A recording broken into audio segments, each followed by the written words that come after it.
What is up, y'all? It's your boy Spicy Noodles coming back for number 2 of a deck tech or showing off the deck, whatever you want to call it. Today, I'm going to do Lathril, Blade of the Elves. So, the whole thing with her is you want to deal damage to make elves, because for every point of damage she deals each combat, you make that many elf tokens. And, of course, then you can tap her and then tap 10 untapped elves to make everybody lose life and you gain life. So, the way I have her built is very much a Voltron style build. You know, just slap a bunch of attachments on her. For those of you that are new to Magic, that's what Voltron means. Attachments, equipment, gear, weapons. Build her up, make her scary, swing. So, that's where we're at with this build. Again, I've separated the land because it's lands. Who cares? It's just lands. So this right here, Reclamation Sage, so we can get other people's stuff out of there. Wolverine Rider, so that at the beginning of each upkeep, I get to make an elf, which is delightful because it's everybody's upkeep, not just mine, and I gain life. Whenever I cast an elf, or play an elf, I can make an elf. Token doublers, again, there's something in that sleeve that's going to bother me, I'll fix that later. Token doublers, little mana dorks. Destroy a target creature or artifact. This one is really nice. I like Rancor because it will buff Lathril, and also if it would get destroyed, it comes back to my hand. So that is really delightful. Kindred Dominance, of course, I can blow up anything that's not an elf when I play it. So that's always fun. Kill everybody's shit except mine. Some more equipment, or enchantments rather. She'll get buffed up for each forest I control in a mainly green deck. That's a lot of forests. This one, she'll get buffed up for each other elf I control. So if I have 20 other elves, she'll get a +20/+20, which is pretty good. Soul Ring, every commander deck needs a Soul Ring. Alpha status, again, another enchantment. She'll get +2/+2 for each other elf. So again, if I have 20 elves, she'll get a +40/+40. Make her scary, make her deadly. An equipment to give her a +1/+1 for each land I control. So that's always nice. Champion's Helm, it'll give her hexproof, meaning she cannot be targeted by enemy spells or abilities. Okay, so this is the combo piece that gets really nasty. So Lathril has Menace, meaning she has to be blocked by 2 or more creatures. You cannot just single block Lathril. So with the Vorak Battle Horns, she gives her trample, and she cannot be blocked by more than one creature. So essentially, this makes her unblockable. And that is just mean and dirty and underhanded, and I'm here for every second of it.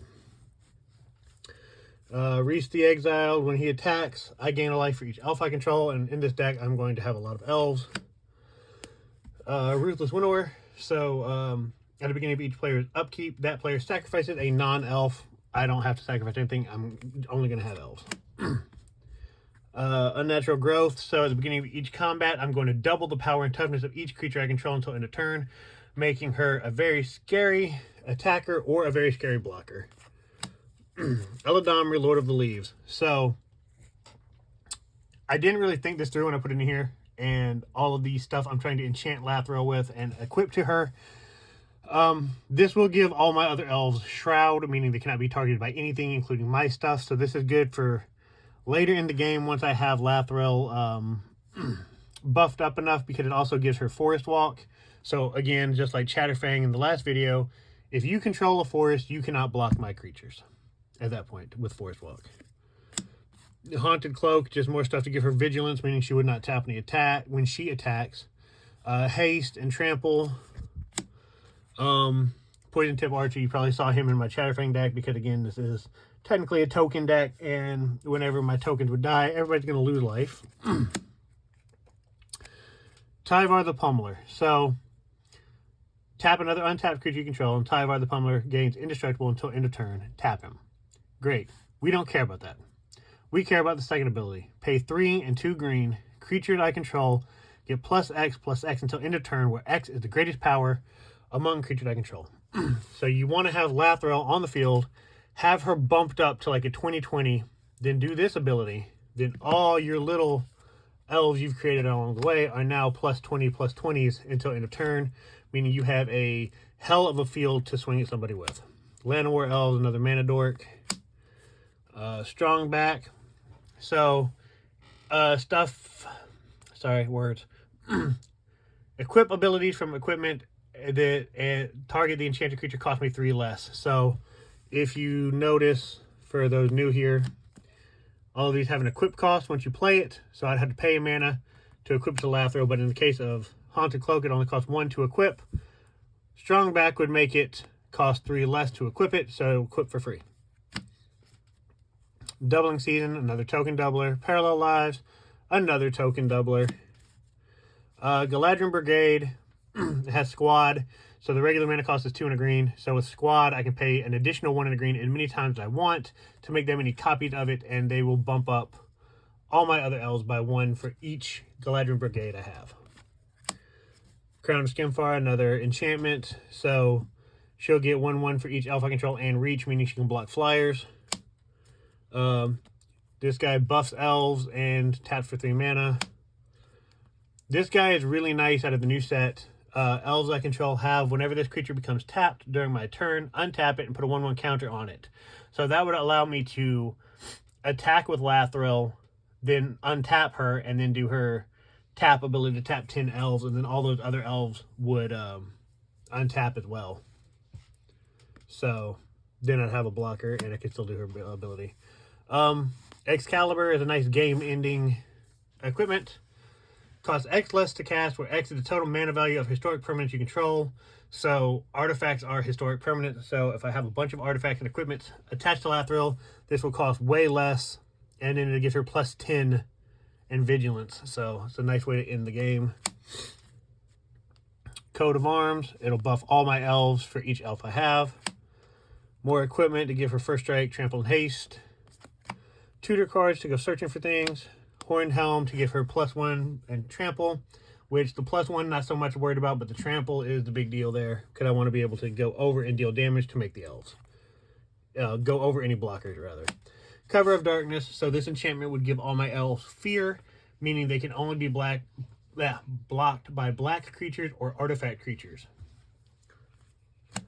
Gives her double strike, meaning she would hit twice. Temple Discovery, everybody can go find lands if they want, and I get to do it for each opponent. So if I had 3 opponents that all opted to, I would get 4 lands out of that, because I do it for myself and then each opponent.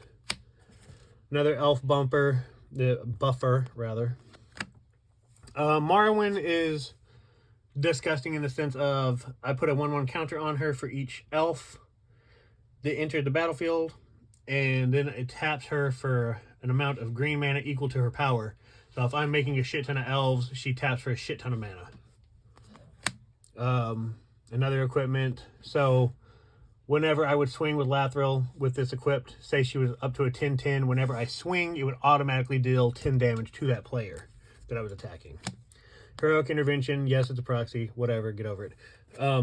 Keeps all my shit safe for a turn. Power Fist. Power Fist is nasty in the sense of whenever it deals damage, I get to put that many 1/1 counters on the creature. So if Lathril was bumped up to a 10/10 and I had Power Fist equipped and I swung for 10, I would then put 10 counters on her, making her a 20/20. Next time I swing with her, put 20 counters on it. So it's continually to make her bigger and scarier. Bone Sabers does something similar, but I put 4 counters each time it attacks. The damage she deals is irrelevant.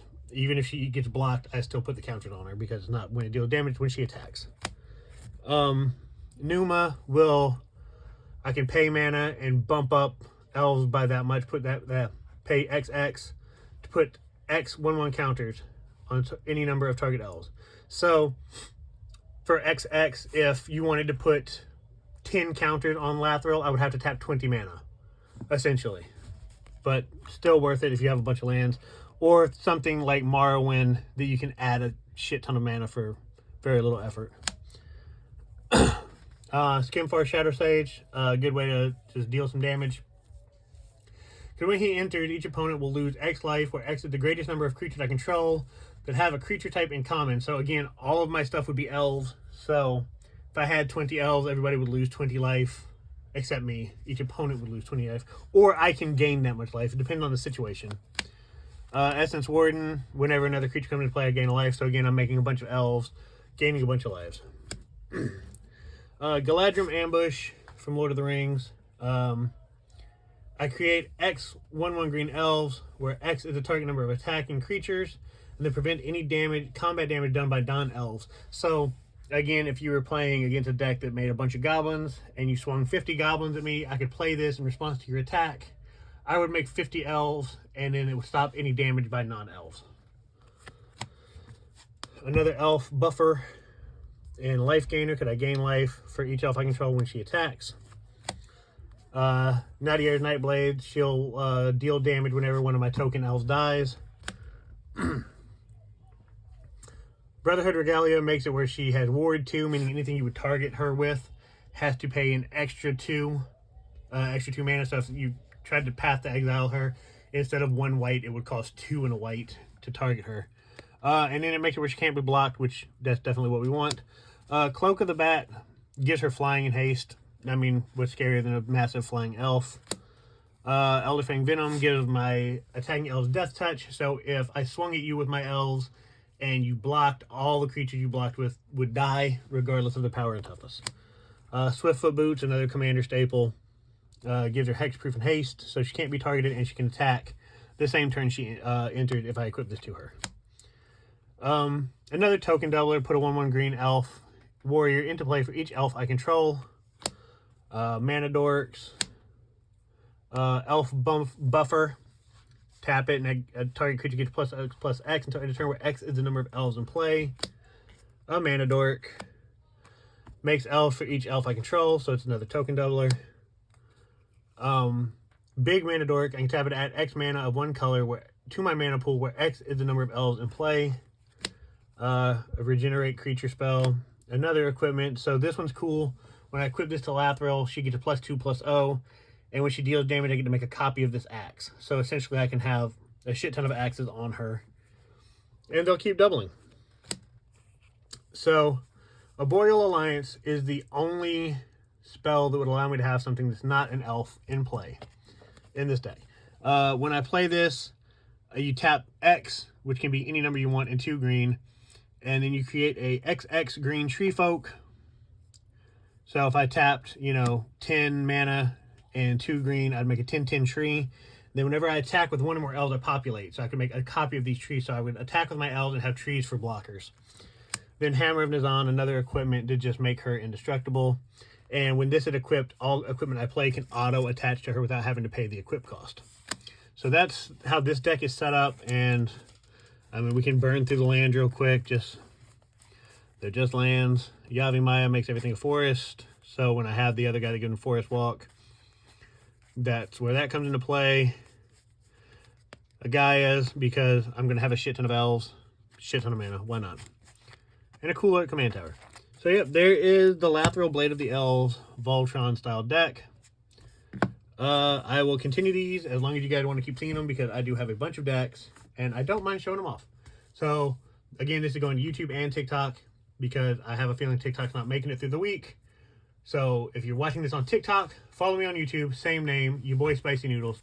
Peace out, guys. Look forward to more videos coming.